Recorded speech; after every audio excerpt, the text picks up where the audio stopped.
Alright, after getting near 2,000 messages asking me when the best worst videos are going to be posted, let's kick things off by counting down my top 20 favorite films of the year. Normally I go for a top 10 list, but quite honestly, there were a lot of really great films in 2014, so much so that I'd also like to talk about those movies too. So let's get it started. Number 20, Richard Linklater's Boyhood. Though I can't say I've had many of the same experiences as the central character of Boyhood, it's not hard to automatically be impressed with the dedication that went into the film, as well as feel a bit nostalgic and reminiscent about my own younger years with friends, shenanigans, and the dreadful teen angst. It's my second favorite Ethan Hawke movie of the year. Ugh. Oh wait, I probably like that film.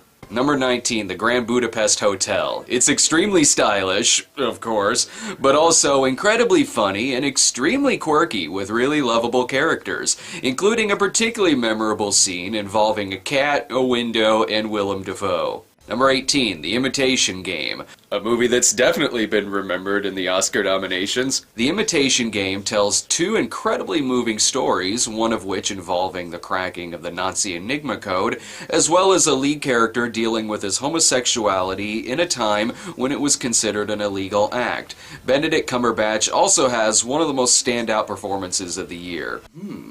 World War II, Nazis, homosexuality, This'll probably be on my list too. Number 17, Nightcrawler. Speaking of standout performances of the year, Jake Gyllenhaal easily carries this awkwardly funny, dark TV news satire that's part network and part American Psycho. Here's a story about a character building his own business empire from the ground up. That is, if the character is an extreme sociopath and his business is filming horrific acts of murder for the nightly news. Number 16, The Lego Movie, one of the funniest and best family films of the year. The Lego Movie is how you make references in a movie right, and that is by actually incorporating all your characters, new and pre-existing, into a very complex, funny story about fathers and sons and toys. And everything is awesome, it better get a nomination for original song. Oh wait, the Oscar nominations were earlier, and it is nominated. Bleh. Wake me when a Flexi Blocks movie comes out. That is way more obscure. Number 15, Interstellar. I paid good money to see a movie with Space McConaughey traveling through wormholes, fighting on ice planets, dodging skyscraper-sized tidal waves, and having a beer on a porch with a robot, and that's exactly what I got, goddammit. I was right there along for this crazy ride about saving mankind and moving books for Morse code, and it entertained the living hell out of me, as well as giving me an emotional gut punch numerous times with the relationship between McConaughey and his family. Ugh, that is not how black holes work, which I am an expert on, apparently. Number 14, Top 5. Kind of like Chris Rock's version of Stardust Memories, but actually better than Stardust Memories. Top 5 is not only very funny, but it's also a very personal and wonderfully dialogue-driven film, as Rock plays a comedic actor wanting to break into more serious roles, but also pokes fun at everything from Medea to celebrity indulgences to reality starlets to overly ambitious dramatic turns and a lot more. Plus, it's got a great scene with Jerry Seinfeld in a strip club that's worth the ticket price alone. Hey, you want to know my top 5 favorite rappers? Number 5, Debbie Harry. Number 13, Foxcatcher, one of the year's creepiest fucking movies. Here's a film about a billionaire philanthropist with enough drugs and money to make people look the other way about how sinister and skeevy this dude is. Steve Carell is wonderfully oft-putting and deranged as John DuPont, potential Olympic wrestling trainer of Mark Schultz, played by Channing Tatum, in a dramatic turn that's another great performance in a movie that oozes gloom and doom all the way through. Number 12, Edge of Tomorrow. No, I'm not calling it Live, Die, Repeat. You named it Edge of Tomorrow and you gotta live with that.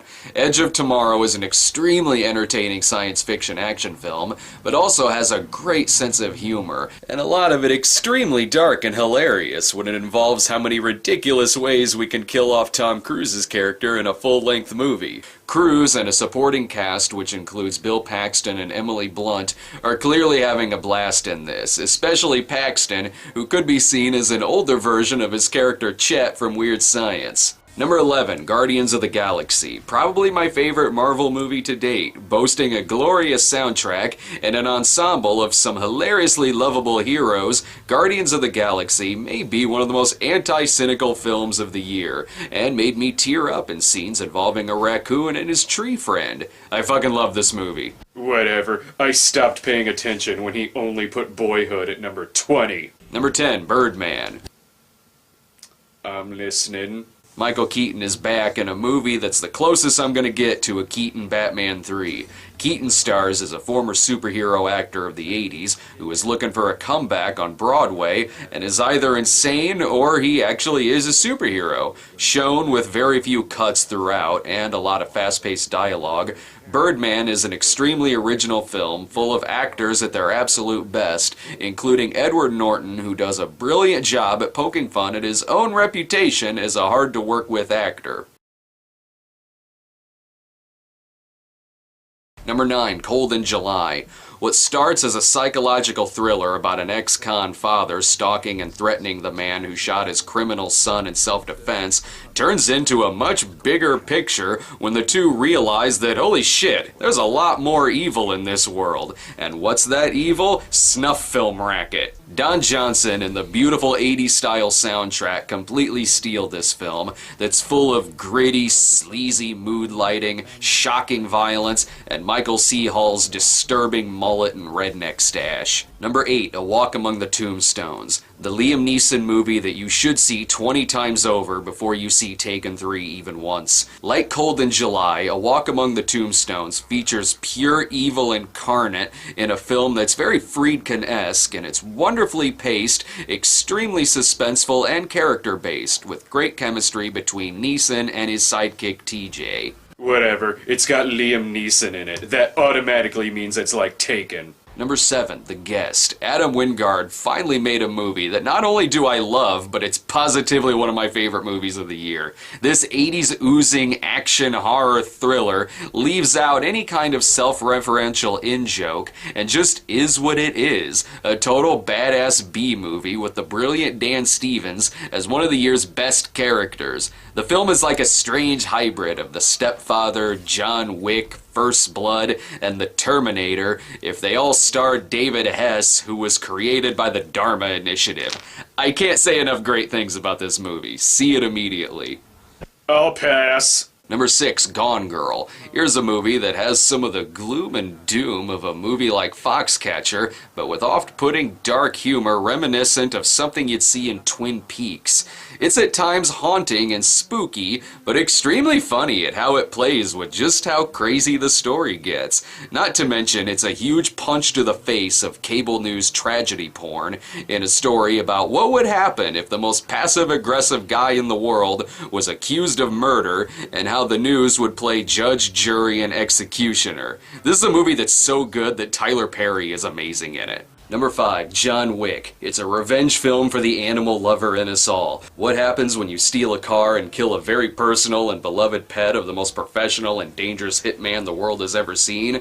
You're gonna have 2 hours of Keanu Reeves shooting motherfuckers in the face. The movie also gives one of my favorite concepts of the year, which is a hotel solely for hitmen and their very strict code of conduct.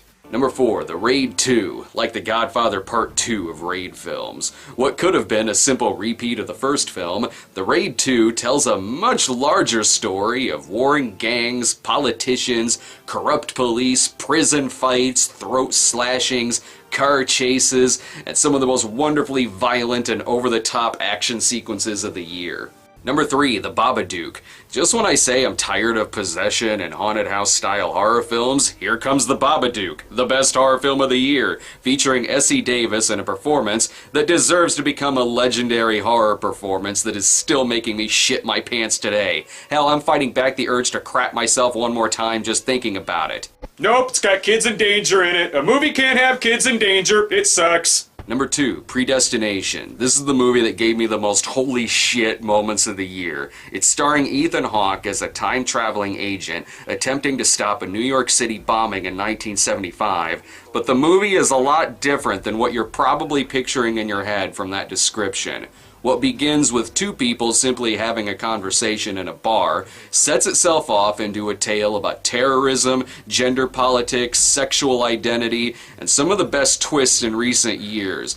Predestination is a 2014 Australian film that is just now becoming more available for viewing in the States, and you should find any opportunity you can to see this film.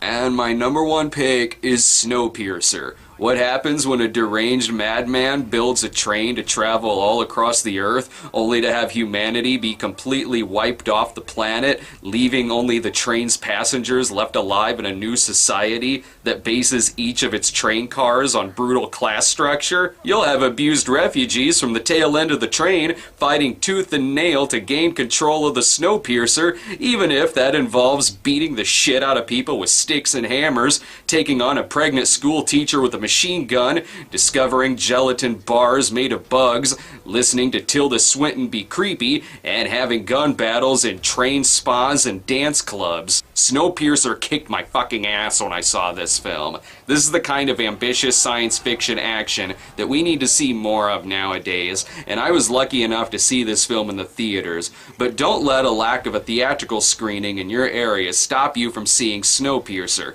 This is one of the most underrated films of the year and my favorite movie of 2014. You had me at gelatin bars made of bugs. I'll have to check this one out. Stay tuned for our annual Worst Films of the Year vlogs. When are those gonna be posted? Soon, I hope.